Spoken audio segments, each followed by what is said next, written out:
Bienvenidos al conversatorio. El presidente Javier Milei reivindicó ante la ONU su alianza con Donald Trump y pidió la liberación de gendarme secuestrado en Venezuela, entre algunas de las otras cuestiones que manifestó en su alocución. En un escenario vacío, ¿no? Poquitos diplomáticos allí, escuchándolo al presidente Javier Milei. Habló en el organismo multilateral ante la presencia del resto de los jefes de Estado. Cuestionó en su discurso la expansión estatal y las prácticas de la política tradicional. El presidente sigue de gira por los Estados Unidos. Esta es la imagen del día.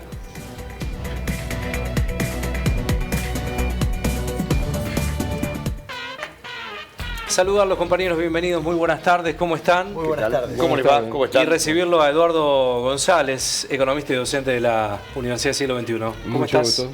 ¿Eh? Mucho gusto y gracias por la invitación. Bueno, gracias por estar en esta charla. Compañeros, ¿cómo están? ¿Bien? Muy bien, muy bien. Muy bien. Bueno, Bien. bueno. El viento no molesta. Así Nada, el que- viento nosotros no tenemos problema, afecta mucho. salvo nuestro compañero, que es el único que puede llegar a tener... No, tampoco, uso algún- casco. Usa casco, está muy bien. Bueno, ¿qué reflexión sobre el presidente Javier Milei allí en la Organización de Naciones Unidas? Fue muy crítico en el discurso, ¿no? No sé qué pudieron apreciar o ver. ¿Pablo? No soy objetivo. Como profesor de Derecho Internacional Público, yo reivindico los organismos internacionales, Sí. porque fundamentalmente los organismos internacionales son los que los estados le permiten ser. Acá se dice, ¿qué guerra paró la ONU? No, paren un poquito. ¿Qué guerra los estados le permitieron a la ONU parar? El viernes de la semana pasada, en una votación en el Consejo de Seguridad, que de acuerdo al artículo 23 es el cuerpo encargado de garantizar la paz, el orden y la seguridad internacionales, la votación resultó 14-1 a favor del cese del fuego entre Gaza e Israel, ordenar la devolución de los rehenes y establecer un programa de salvamento humanitario. Pero fue 14-1. El 1 fue Estados Unidos de Claro, América, que de acuerdo al artículo 27, párrafo 3 de la Carta, tiene el derecho de veto.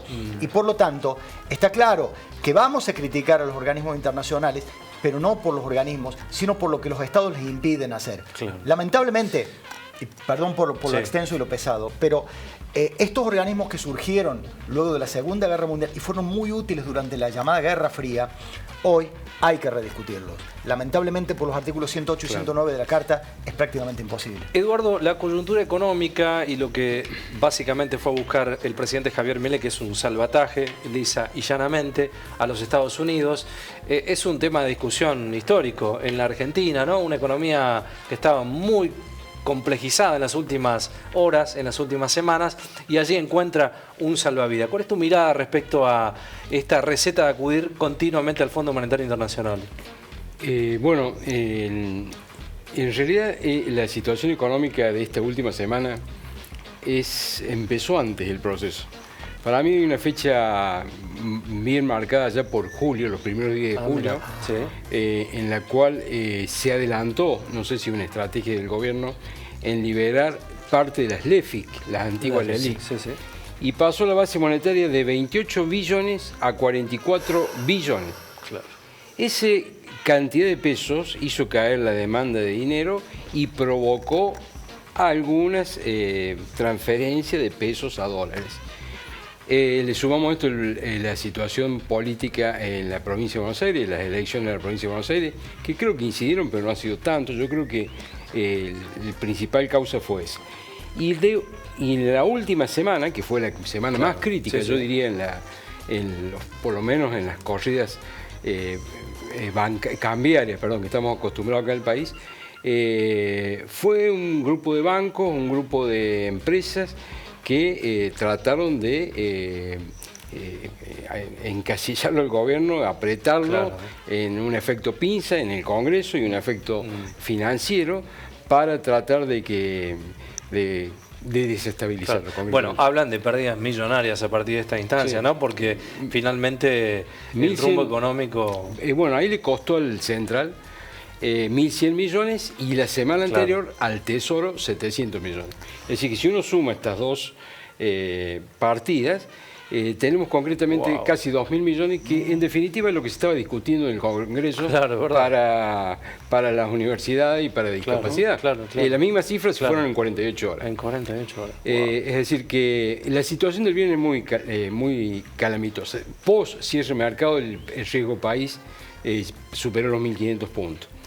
Por eso, no se sabía qué iba a pasar el lunes. Nos sorprendió todo las dos medidas. Por lo menos a mí, yo, a pesar que sigo de cerca a través de distintos medios la política económica, me sorprendió. Primero, la baja de retenciones a cero. Eso fue algo sorpresa. Podría haber bajado el 50% la soja, el 50% el maíz, pero nunca me imaginé cero. Bueno, ni los propios productores. ¿No? Eso fue una sorpresa. Y la segunda sorpresa es que era esperable que Estados Unidos apoye a Milei.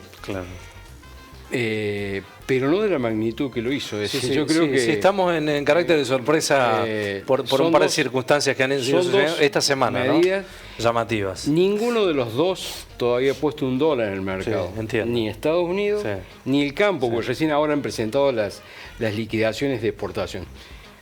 A pesar de eso, el dólar bajó 150 pesos y el riesgo país bajó a 890 de 1.500. Así que el efecto es psicológico por ahora. Sí, por ahora es así. Vamos a escuchar... de todos modos, creo que Milei le resulta funcional el gobierno de los Estados Unidos. Me parece, ¿no? Bueno, sí, claro, en su política es así, digo, tiene... Por eso el apoyo. De lo contrario, Estados Unidos seguramente no lo estaría apoyando. También es cierto que dejó, Jorge, el gobierno de los Estados Unidos, este apoyo que decía Eduardo, supeditado también a resultados electorales, ¿no? Teniendo en cuenta las elecciones de medio término, porque no ha salido $1.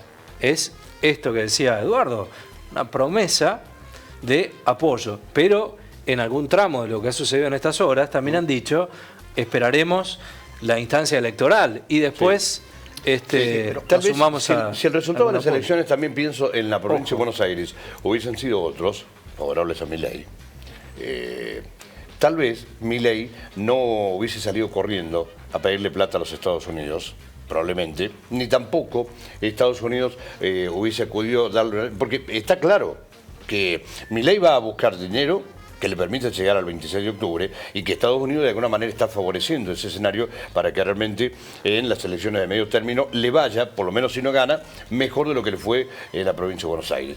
Y lo escuchaba, profesor, atentamente, y usted decía que, bueno, hubo un efecto pinza, entre otros, de parte del Congreso de la Nación. Ahora, digo, ¿no podría acaso el gobierno haber evitado toda esta discusión absurda, quizás estéril, sobre discapacidad, sobre los jubilados, sobre el financiamiento, ¿no? Universitario? Claro, exacto. Discusiones innecesarias que al fin y al cabo me parece que de alguna manera las termina generando el propio gobierno. Después que está bien, el Congreso reacciona y termina siendo a lo mejor un efecto pinza. Pero digo, todo esto, según su visión, ¿no se podría haber evitado? Es verdad. Seguramente sí, yo creo que ahí fue una falta de estrategia del gobierno porque el costo fiscal de esas dos medidas, sobre todo universidad de Garrahan y discapacidad, podría llegar a sumar una 0,14, otra 0,22 y otra 0,10, es decir, medio punto del PBI. Cuando el gobierno tenía comprometido 2,2 del PBI de superávit. Resignar algo, y más en un proceso electoral, yo creo que hubiera sido lo correcto. Es parte de la falta de estrategia, igual que la liberar las LEFI todas en julio. Yo creo que cualquier otro gobernante... creo que ha fallado la estrategia, indudablemente. Yo creo que cualquier otro gobernante le hubiese dicho sí al aumento de los jubilados, sí al financiamiento universitario, y después, más adelante, después de las elecciones, vería qué hacer. Pero me parece que fue una falla importante estratégica del gobierno. Pero bueno, mejor no nos vayamos al tema que es la ONU y el viaje a los Estados Unidos. No, eso nomás quería decir que, no sé si a los jubilados, ahí ya la caja esa por el costo. Representa un 65% del gasto total del gobierno, lo que es pago de jubilaciones y pensiones. un punto ahí Claro, es es un montón, muchísimo. es un montón, claro. Las otras tres... para el costo político enorme que tuvo el gobierno con discapacidad, con Garrahan y demás. Vamos a escuchar al presidente Javier Milei allí en el discurso en la ONU, en la Organización de Naciones Unidas, en contra de la ONU, ¿no? Está claro que tiene una posición muy encontrada con la ONU. Vamos a ver qué decía el presidente Javier Milei. Humildemente poner a disposición de esta Asamblea 4 principios que creemos pueden ser útiles para seguir en pos de este objetivo. 1. Principio del mandato esencial. La misión central de la ONU es preservar la paz y la seguridad internacional. Todo lo demás debe concebirse como complementario a ese fin. 2. Principio de subsidiariedad internacional. La ONU debería intervenir sobre un tema únicamente cuando sea evidente que el problema excede de manera demostrable las capacidades de acción nacional. 3. Principio de eficiencia institucional. Así como la Argentina ha iniciado un proceso de optimización del Estado, eliminando estructuras redundantes y devolviendo recursos a los contribuyentes, entendemos que la ONU necesita un camino similar. Ello implica la realización de auditorías confiables, el cierre de programas ineficaces, la consolidación de agencias únicas y un financiamiento condicionado a resultados verificables. 4. Principio de simplificación y racionalización normativa. La paz no es solo ausencia de conflicto, requiere sociedades prósperas. La cooperación internacional no debe transformarse en un obstáculo para el crecimiento económico y la generación de oportunidades. Por ello, solo debemos apoyar iniciativas que no restrinjan la capacidad de los Estados de liberar sus fuerzas productivas. Bueno, Pablo, respecto a la ONU, ¿no? No, es que no puedo estar de acuerdo en ninguno de los puntos que ha dicho el señor presidente, porque todo lo que dijo en realidad es salivar para arriba. En primer lugar, con lo que él mismo dice, que la búsqueda de la ONU debe ser el tema de la paz y que la paz no es solamente la ausencia de conflictos, y él dice que hay que eliminar una serie de programas que él dice que son ridículos, insuficientes. Bueno, la cuestión del medio ambiente también está generando problemas porque la alteración del medio ambiente ha generado una nueva institución que son los refugiados climáticos, producto de que hay ciertas áreas en el planeta a donde las alteraciones climáticas han hecho invivible a ciertas poblaciones. En segundo lugar, si el señor presidente cree que solamente todo pasa por liberar fuerzas productivas y olvidarse de los derechos humanos contra los cuales él y su gobierno han votado sistemáticamente desde que asumió, o retirarse de la OMC, o apoyar el retiro de los Estados Unidos de UNICEF, o apoyar o no decir nada de que Estados Unidos le quitó 3 años de presupuesto, lo que implicó un brutal ajuste en la propia ONU. Entonces, de lo que estamos hablando es que estamos atacando un organismo por la culpa de lo que hacen sus Estados miembros, particularmente los 5 miembros permanentes de la ONU. El señor presidente de la República debería honrar la tradición diplomática de la Argentina y además un grave error. Él dice que la ONU debe ser subsidiaria de cuando los estados no puedan complementar sus problemas internos. Error, señor presidente. La soberanía no puede ser absoluta cuando se trata de violaciones a los derechos humanos, porque entonces aceptaríamos, como dicen los autócratas en el mundo, que los derechos humanos son una cuestión interna de los países. Entonces, una mujer que nació de aquel lado de la frontera no tiene derechos y nosotros desde este lado tenemos que quedar mirando, ¿no? No estoy para nada de acuerdo. El único momento donde el presidente buscó un tono un poquito más institucional fue al insistir en el reclamo histórico por la soberanía de las Islas Malvinas. Vamos a escuchar a ver qué decía. Reiterar nuestro reclamo legítimo e irrenunciable sobre la soberanía de las Islas Malvinas, Georgias del Sur, Sandwich del Sur y los espacios marítimos circundantes que permanecen ocupados ilegalmente. A pesar de los 80 años que pasaron desde la creación de esta organización, situaciones coloniales como esta siguen sin ser resueltas. Por lo que invitamos al Reino Unido a reanudar las negociaciones bilaterales de conformidad con la resolución 2065 de esta misma Asamblea General, junto con todas las resoluciones posteriores que la acompañan. Bueno, en el reclamo por la soberanía de Le dedicó de Malvinas, 20 segundos. Ah. No condenó al Reino Unido. Y además le echa la culpa a la ONU.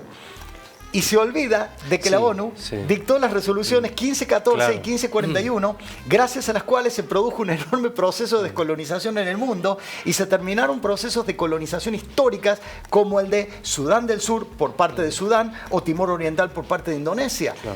Acá no hay que echarle de culpa a la ONU, que año tras año exige al Reino Unido sentarse a dialogar con la República Argentina. Hubo alguna recriminación también porque sobre el contexto internacional, la guerra en Gaza, por ejemplo, evitó pronunciarse el presidente Javier Milei, otros presidentes lo han realizado, ¿no?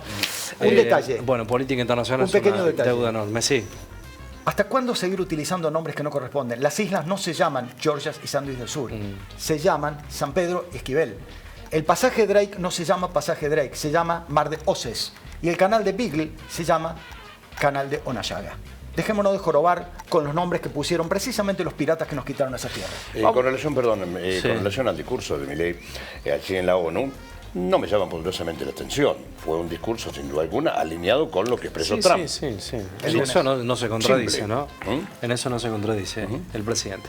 Vamos a los títulos, ¿les parece? Del día.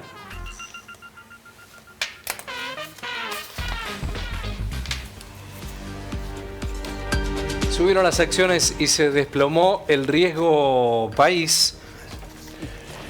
Las acciones argentinas subieron hasta 6% y el riesgo país se desplomó más de 100 puntos tras el nuevo anuncio del secretario del Tesoro de Estados Unidos, Scott Bessent.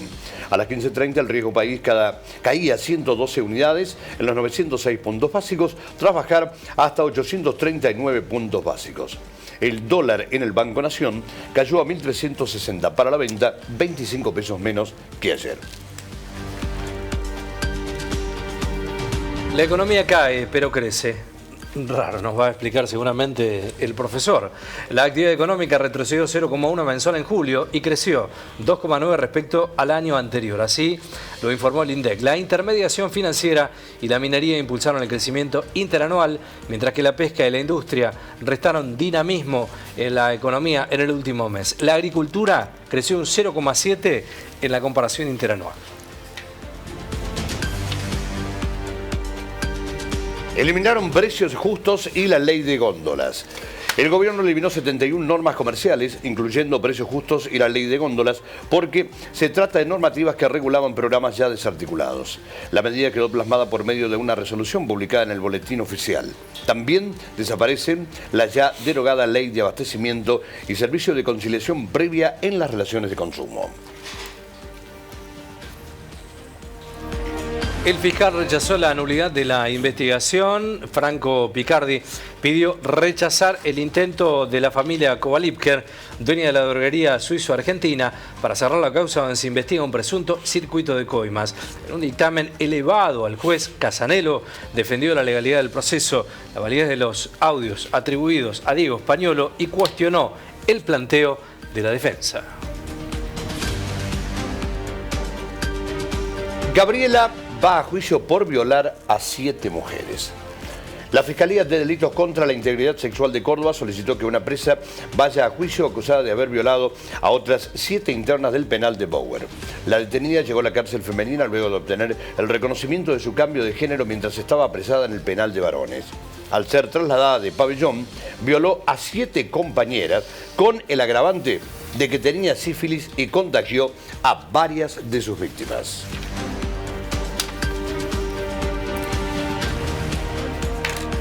Eduardo, la actividad económica es un eje clave porque Milei tiene que volver en algún momento de los Estados Unidos y hay que recomponer una circunstancia que nada ha variado en la Argentina, ¿no? Bueno, por supuesto que la actividad económica se ha enfriado en los últimos 60 días porque claramente las políticas monetarias, no así las fiscales, han sido netamente restrictivas. ¿Qué quiero decir con eso? Por ejemplo, la tasa de encaje llegó al 55%. Sí. Eso significa que por cada 100 pesos un banco le quedan 45 pesos para prestar. Eso afecta a toda la economía, a la pequeña, a la mediana, a la gran empresa y al consumidor. Es decir, se acabaron los planes en cuota, es decir, enfría la economía. Recién dabas como título de que indicaba un crecimiento y un estancamiento. Claro, exacto. Es decir, que habría una contradicción. Evidentemente, el primer semestre del año la interanual dio unos buenos resultados. Más o menos hasta mayo el primer trimestre, de 5,7%. A partir de ahí se amesetó y en agosto, septiembre, la economía se ha planchado, inclusive ha caído 0,1, 0,2. Veremos qué pasa en el efecto por retenciones, sobre todo en el interior del país, ¿no? Por el derrame que puede haber en cuanto a las ventas de estas super soja en las localidades del interior del país, si esto dinamizaría un poco más la economía. Y si el clima también. Y un gran signo de pregunta. Poneme la trama del secretario del Tesoro para contextualizar un poquito el tema del que estamos hablando también. Allí está, ¿no? En su tweet Scott Bessent, que lo hemos mencionado en varias oportunidades y ocasiones. Jorge, ¿querés hacer algunas líneas? Sí, ayer Potus y yo hablamos extensamente con el presidente Milei y su equipo directivo en Nueva York. Como ha declarado el presidente Trump, estamos listos para hacer lo necesario para apoyar a Argentina y el pueblo argentino. Bajo la presidencia de Milei, Argentina ha dado pasos importantes hacia la estabilización. Ha logrado una impresionante consolidación fiscal y una amplia liberación de precios y regulaciones restrictivas, sentando las bases para el histórico retorno de Argentina a la prosperidad. El Treasury está listo para comprar bonos argentinos en dólares y lo haremos según las condiciones lo exijan.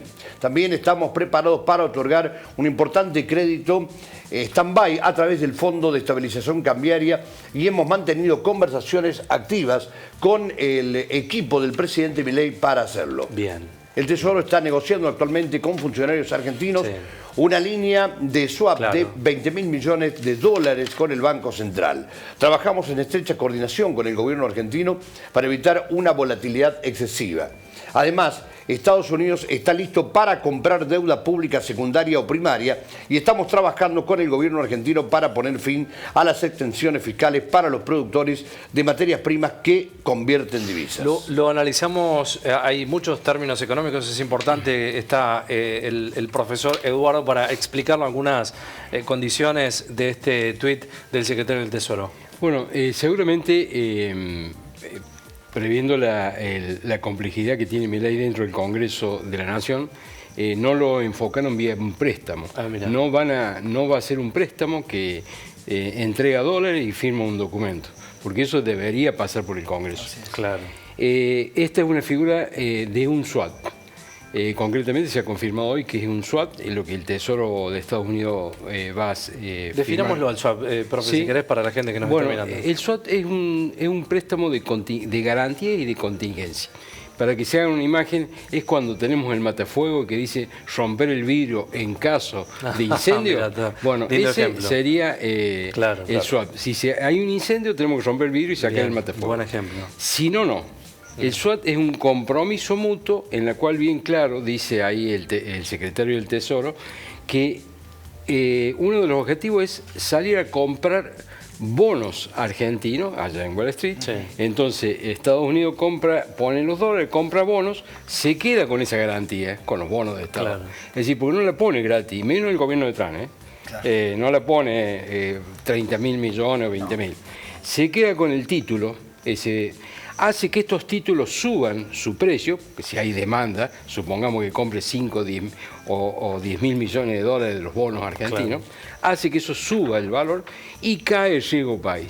El objetivo de esto que hacer caer el riesgo país es para Argentina depositarlo en los 400, 450 puntos, que sería lo normal de América Latina estamos en 200, 250, para que pueda acceder a los mercados financieros y se deje estar pidiendo limosna a los distintos gobiernos o a distintas entidades. Es muy interesante, es necesario tenerlo. Al profe debería estar acá casi 24 horas porque en la economía de Milei, en la presidencia de Javier Milei, su estructura económica subyace todo diálogo que uno pueda interpretar, ¿no? También respecto a lo que menciona. Vamos a escuchar al canciller Gerardo Wertheim, que hablaba respecto a una circunstancia también que tiene que ver con esta situación. ¿Qué entrega la Argentina en función a tamaño préstamo que está realizando los Estados Unidos?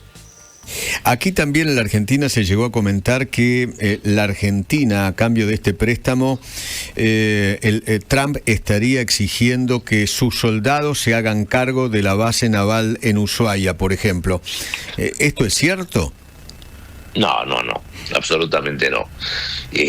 Quiero decirles que el presidente Trump no exigió absolutamente nada. De hecho, el presidente Trump todo el apoyo lo ofreció. Así comenzó la reunión. La reunión comenzó cuando él dijo: quiero decirles que el apoyo de Estados Unidos es total, y quiero decirles también que he hecho lo que él llamó como un endorsement, o sea, que no hago habitualmente, y ahí fue que convocó a todos los periodistas, y fue él el que leyó el endorsement que después le entregó a Milei y que ustedes vieron publicado en las redes. Así comenzó la reunión. El resto de la reunión, digamos, donde nosotros manifestamos algunas cosas y sí hablamos también de algunos temas comerciales, digamos que son temas que venimos discutiendo hace tiempo, pero totalmente las declaraciones fueron unilaterales y al principio, como diríamos en el truco, jugando de mano.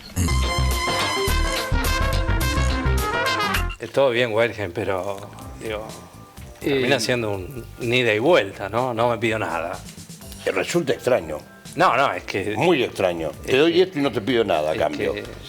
Miren, miente lo que dice, por la transacción que se realiza.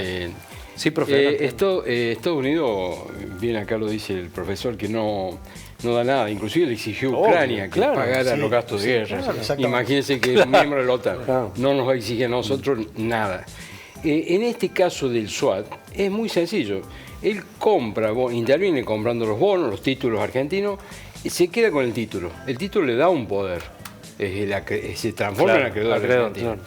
Él hace bajar el riesgo país y le permite a Argentina ingresar al mercado financiero mundial. Pero por otro lado también puede intervenir en el mercado libre de cambio acá, el MUL, en la cual puede venir a comprar pesos. Comprar pesos quiere decir vender dólares, el tesoro. Entonces, con esos pesos que se junta, se da vuelta y le dice a Caputo en el tesoro: Caputo, ¿yo para qué quiero llevarme los pesos de Estados Unidos? Dame un bono en pesos de acá del gobierno. Entonces también se lleva los bonos en pesos. Entonces tiene como garantía recíproca de ese swap un bono en dólares y un bono en pesos. Es decir, que siempre va a jugar después en el mercado presionando al gobierno cuando sea necesario. Ese es el funcionamiento del swap. Profesor, ¿no puede haber algo también vinculado con la necesidad de ir eliminando el swap de China? Bueno, todavía no está bien claro lo que... Trascendió ese tema que menciona Pablo. El banco hoy se reunió con Georgieva del Fondo Monetario. No sabemos, dijo que es muy buena la reunión, pero no sabemos el entre líneas en lo que han acordado. La plata que dejó el Fondo Monetario en abril, los 12.000 millones de dólares, no eran con destino a intervenir en el mercado libre de cambio, por eso no podía hacer nada. Esos 12.000 es por eso la urgencia de llegar a Estados Unidos. Entonces, me imagino que ahora con la intervención de Estados Unidos con estos 20.000 millones, le ha dicho Georgia, bueno, 3-4 mil millones de dólares le debe haber permitido, por lo menos que intervenga. Pero es un signo de pregunta, ¿no? Es un signo de pregunta. Pero coincido con el profesor acá. La principal estrategia de Estados Unidos es sacarlo a China, del SWAT chino, que son alrededor de 10.000 millones de dólares. De decir, bueno, yo te doy otro SWAT más grande, pero elimíname este SWAT chino. Ya ahí entra a tallar lo geopolítico. Allí está el tuit, yo sé que ustedes dominan el inglés a la perfección, allí está el tuit de Kristalina Georgieva, ¿no? En la reunión, como muy constructiva, productiva, la reunión con el presidente Javier Milei en Nueva York. Bueno, la Argentina para implementar políticas de estabilidad, reducir la inflación. El tema de las reservas también es un tema importante. Bueno, allí está, ¿no? Esta reunión constructiva apoyando a Argentina en la implementación de políticas para salvaguardar la estabilidad, reducir la inflación, reconstruir las reservas e impulsar las perspectivas de crecimiento. Fue abordada por algunos periodistas, pocos por cierto, Kristalina Georgieva a la salida de la reunión. Germán Martínez, el presidente del bloque de diputados de Unión por la Patria, Lo escuchamos. Dar un debate real de presupuesto si el ministro de Economía de la Nación, si Luis Toto Caputo no abre y no es la primera persona que aquí venga a hablar del presupuesto. Es lo que corresponde, se tiene que dejar de esconder Toto Caputo respecto al Congreso.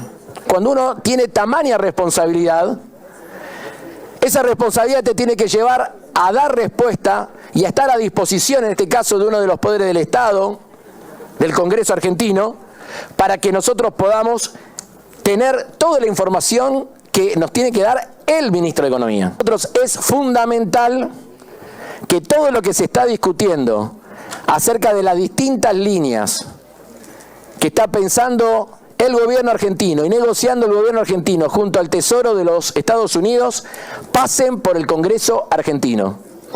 No se le puede dar la espalda al Congreso argentino cuando estamos hablando de semejante operación que puede condicionar no solamente el corto y mediano plazo de la Argentina, sino condicionar por muchas décadas los alineamientos internacionales y el futuro económico de nuestro país. Lo hemos dicho en distintas expresiones y en distintos proyectos que diputados y diputadas de nuestro bloque presentaron en las últimas horas. Lo que se pretende implementar con el Tesoro de los Estados Unidos debe y tiene que pasar por el Congreso argentino. Bueno, allí estaba, ¿no? La oposición también reclamando la presencia del gobierno para dar algún tipo de explicaciones, porque cuando la comitiva regrese tiene varios temas también que enfrentar, ¿no? El primero, el presupuesto, porque de acuerdo a la Constitución tiene un plazo para tratarse dentro de comisión. Yo creo que es básico el tratamiento del presupuesto. Un presupuesto que ahí sí lo veo un poco débil en cuanto a los números que se han proyectado. Siempre los presupuestos tienen fundamentos. El principal fundamento, que yo lo apoyo y lo comparto, es el superávit fiscal primario. Es decir, en eso estoy totalmente de acuerdo. Uno suma todos los ingresos y todos los egresos da un saldo positivo. Pero si uno mira, lo desgrana el presupuesto, observa que la inflación prevista para el año 2026 estamos hablando del 10,1%. Cuando el REN, que es la expectativa de mercado que la miden varias consultoras, están hablando de alrededor del 20%. Si podemos dar una inflación casi más el doble de lo que está previsto. Otra de las debilidades que también lo veo es que el tipo de cambio que proyectan, que es obligación, tipo de cambio oficial, para diciembre del año que viene es 1.430. Es decir, cuando hoy estamos, bueno, estuvimos a 1.500, hoy bajamos a 1.480, 1.460, perdón, 1.360. Es decir, que estamos en un tipo de cambio que, sumándole solamente la inflación, estaríamos lejos. Otra de las dudas que tiene el programa es la tasa de crecimiento. La tasa de crecimiento prevista para el año que viene es el 5%. Qué cuestionada también. Sí, este año estaba previsto un 5,5, pero si uno mide este segundo semestre, que es lo que hablamos recién, no va, para mí va a costar mucho el arrastre que necesitamos para llegar al 5,5% de ese. Claro.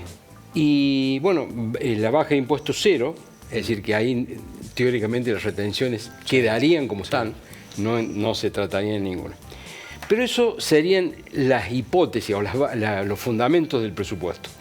Todos los gobiernos lo hacen, es decir, que este no es el primer presupuesto que recibimos con estos números dibujados. Pero acá está, sí, lo que podemos analizar es los aumentos que el gobierno propone dentro de ese presupuesto. Por ejemplo, el caso de las jubilaciones que recién hablamos, de la necesidad de las jubilaciones, dice un aumento del 5% en términos reales. ¿Qué significa el 5% pero en el gasto jubilatorio? Si la inflación es el 10% y yo recaudo, si la inflación es el 10%, yo le voy a dar un 5% en términos reales a la caja de jubilación. Pero si mi inflación es el 15% respecto al presupuesto, es cero. Claro. Es cero porque en términos reales no tengo margen, es decir, es todo lo que esté arriba del 10% ese que yo proyecto. Es buena esa explicación. En cuanto a educación, el 8 Claro. pasa exactamente lo mismo, y en cuanto a salud, el 17 pasa lo mismo. Claro. Supongamos que la inflación esté en el 15 el año que viene. La educación va la jubilación 0, la educación el 3 y salud el 12%. Entonces tenemos una situación compleja porque todos vamos a querer menor inflación, pero pequeña escapada de la inflación va a afectar a esos sectores precisamente. Para cerrar el tema del que veníamos hablando recién, hay un tuit de la expresidenta Cristina Fernández de Kirchner respecto a esta circunstancia, ¿no?, que veníamos dialogando. El famoso Che Milei, Jorge, ¿no? ¿Viste que al final era el dólar?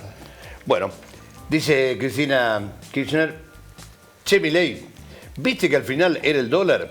Tu reunión de ayer con Trump no hizo más que confirmar lo que siempre te dijimos, que el precio más importante y el principal problema de la economía argentina son los dólares. Y que, además, con el endeudamiento criminal que Macri tomó a partir del 2016, se ha tornado inmanejable. Mira, hermano, te digo sinceramente, la ayuda de las fuerzas del norte, me parece que las del cielo están medio cabreras con vos, es pan para hoy y hambre para mañana. Los dólares que te entran por la puerta de adelante se te van por la puerta de atrás. ¿Qué parte no entendés? Y si no, preguntale a Sturzenegger y a Bullrich cómo le fue a De la Rúa y a la Argentina con el mega canje y el blindaje.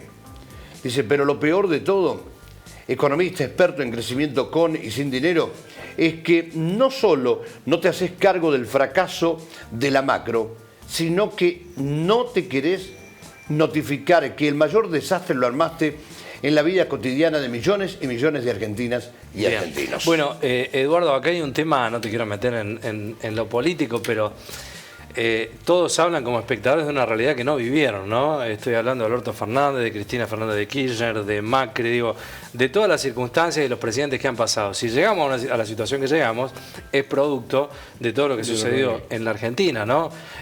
Da la sensación que en la política se erimen como opinadores seriales, cuando han participado de un proceso en la Argentina, ¿no? Sí, por supuesto. Yo uno de las críticas que siempre he tenido a Caputo fue en el periodo anterior, que fue el presidente del Central en ese momento de Macri, claro. Cuando recibieron esa cantidad de dólares, siempre en la economía tenés dos herramientas para mantener la cuenta, el balance comercial, ¿no? La cuenta corriente y la cuenta capital. Sí. Agarró la cuenta capital y la dejó liberada, sin ningún techito, sin ninguna control. Es como dejar en medio de una tormenta todas las puertas abiertas. Entonces hubo una salida muy grande de dólares, es decir, que lo que entró salió, como dice el tuit de Cristina. Pero ahora yo creo que está curado de espanto, o tiene un viceministro como es Daza, que lo tiene muy bien controlado, lo tiene muy claro, no controlado, tiene muy claro lo que es la cuenta capital. Por eso decía recién que pudo haber alguna sorpresa más en cuanto al futuro. Es decir, este swap es muy distinto a un préstamo como vino del Fondo Monetario, viene un flujo de dinero y se fue un flujo de dinero. El swap es intervenciones, alguien me va a comprar mis bonos, me va a venir a vender dólares y me va a llevar bonos, pero en definitiva es un tenedor que me va a hacer bajar el riesgo país y me va a permitir ingresar en el mercado financiero mundial. Se ha generado una circunstancia llamativa, por cierto, un récord de liquidación por estas circunstancias, ¿no? De retenciones cero. Tenemos una trama allí para ver algunos de los números, ¿no? En el pricing diario de granos, las operaciones finales expresadas en toneladas en las distintas producciones, ¿no? Soja, sorgo, entre otras, ¿no? Un récord histórico de ventas externas diarias. El 24 se anotaron ventas al exterior por 11 millones de toneladas, valuadas en 4.181 millones de dólares, según la información oficial, equivale al 59,7% del tope establecido por decreto y casi llega, fíjate los números, ¿no? Casi llega a duplicar el récord anterior del 2018, ¿no? Hablamos de subproducto de soja, aceite de soja, trigo, pan, aceite de girasol, maíz, la cebada forrajera, el sorgo, los subproductos de girasol y la harina de trigo. En 2 días ya se liquidó el 60% del stock de granos. Este es el número, me imagino, por la decisión que tomó el gobierno, que lo esperaba, ¿no? Sí. Son 4.180 millones de dólares. Sí, ese de es ahí el casi número, ¿no? el 60% de los 7.000 que de alguna manera había puesto, digamos, como meta el gobierno. ¿Y sabes cuáles son algunas de las empresas que más liquidaron? Sí. Bunge, LDC, Cofco, Viterra, Cargill, Molinos. Y un poco lo que hablamos en la previa, ¿no? Sí. Respecto a quiénes se beneficiaban, ¿no? Yo creo que el sector exportador es el que reaccionó rápidamente por 2 motivos, ¿no? Una, porque agarra el dólar un poquito más alto, otra, porque agarra el cupo, el que primero pega 2 veces, ¿no? Es decir, que los exportadores han tenido una reacción pero rapidísima. Ni siquiera el gobierno imaginaba que íbamos a llegar al 60 en 48 horas. Claro. Eso es el productor, el pequeño productor, salvo que tenga entregada la mercadería con precio a fijar, con precio fijar, que lo puede fijar en el instante, pero colocar mercadería, el flete a Rosario y todo lo que implica la logística, le va a ser muy difícil entrar en el cupo de los 6.000, 7.000 millones de dólares al productor local. Eso quería preguntarle justamente, profesor, porque usted habló del derrame que se generaría. Ahora, ese derrame va a llegar en el caso de aquellos productores que tengan el grano guardado y que ahora que son estos, ¿no? aprovechan para venderlo. Porque digo, acá estamos hablando de grandes grupos agroexportadores, de grandes grupos. Que ellos vendan, ¿también significa derrame para el interior del país o no? No, Ahí está claramente el tema. no. El exportador no derrama en el interior, es decir, yo me refería recién el efecto de derrame, la posibilidad del productor local, Claro, sí. zonal. El exportador directamente, ahí viene el riesgo para el gobierno. Porque por un lado en 72 horas liquida dólares físicos de la exportación, pero enseguida se va al MET el exportador. Claro. Entonces, por un lado, lo que recibe acá el central tiene que cubrir acá en la otra banda del MET. Entonces yo no sé si el efecto de alivio en el mercado de cambio es tan grande como, es decir, por un lado van a entrar dólares y por otro lado van a salir dólares acá. Es decir, que vamos a tener que observar bien cómo se comportan los exportadores, porque ellos son netamente especuladores de mercado. En cambio, el productor no. El productor necesita vender para hacer caja, probablemente vaya a pesos, coloque cauciones o plazo fijo y demás, porque ahora empieza la campaña. Empieza la campaña en una semana, 10 días, y necesita para el gasoil, para mano de obra, para pagar alquileres de campo, para semillas, para insumos, y necesita una caja. El productor es muy distinto al exportador. El exportador está parado, vende y compra el mes. Maneja otros montos. Entonces, el efecto de derrame que yo me refería al comienzo es aquel que puede llegar en la región sobre la venta de los productores locales. Pero nos está quedando poco. El que tiene el silo bolsa. Exacto. Lo que todavía está en el silo bolsa, que si es que acaso no fue entregado. La logística de eso es lenta. No le va a llevar 15 días colocarlo. Es lo que usted dijo, y no es barata. Y no es barata la logística. Salvo que tenga entregada y falta de fijar. Que sea fijar, lo puede fijar con un correo electrónico. Si tienen, compañeros, así una placa que les acabo de pasar sobre la producción de carne vacuna de Argentina en datos, es el momento también, la circunstancia para hablar de los contextos económicos que vive la Argentina en función a variables que debieran ser el pulmón productivo de nuestro país. Fíjate lo que publica Argentina en datos, producción de carne bovina. Argentina, Estados Unidos y Brasil, miles de toneladas de res equivalente. La producción de carne vacuna, es el dato, ha permanecido estancada durante las últimas 3 décadas en la Argentina. En el mismo periodo, Brasil pasó de representar el 50% de la producción estadounidense a producir prácticamente lo mismo en el año 2004, en 3 colores allí bien claramente diferenciados. El celeste es Argentina, que se ha mantenido estable, la línea que está allí debajo. Luego vienen los Estados Unidos con el color Bordeaux, borrabino, el color de arriba, y Brasil, que ha tenido esta curva ascendente. Consulto, digo,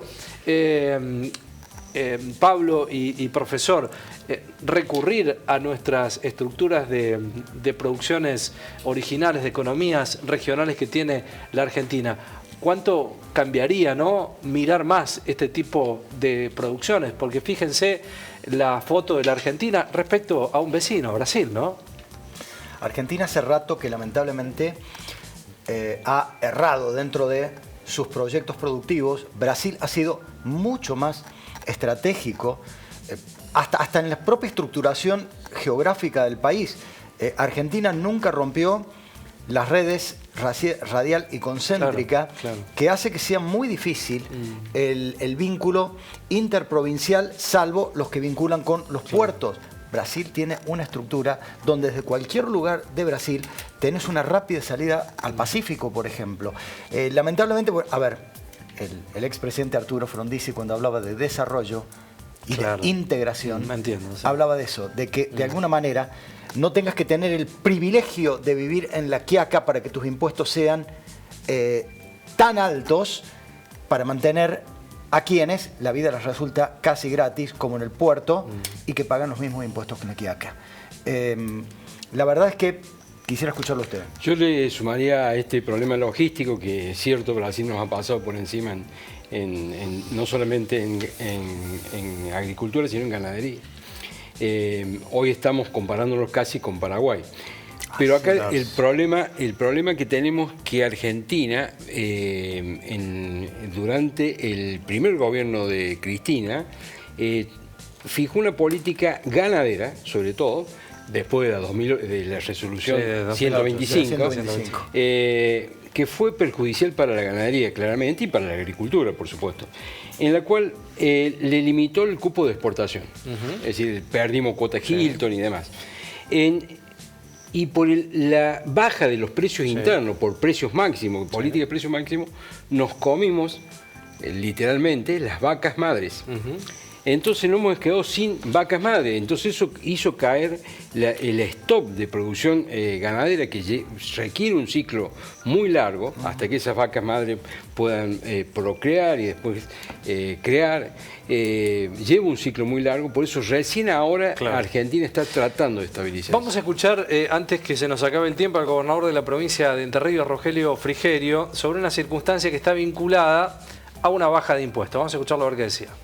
Manera de impulsar el crecimiento que bajando impuestos, como nos comprometimos a hacer. Di personalmente la instrucción a las autoridades de ATER para que la alícuota de ingresos brutos que tributan los integradores de pollos se reduzca en 1/3. Y vamos a enviar a la legislatura un proyecto de ley para reducir a la mitad lo que pagan hoy en el próximo periodo fiscal. Y vamos a seguir con estas bajas hasta eliminar ingresos brutos en la medida en que podamos mejorar nuestra situación fiscal. Donde hay trabajo y producción, el Estado tiene que sacarle el pie de encima precisamente a los que emprenden y a los que producen y a los que invierten. La ecuación es muy clara para nosotros. Menos presión del Estado es igual a más inversión, es igual a más empleo, es igual a más arraigo de nuestra gente en los pueblos de nuestra provincia.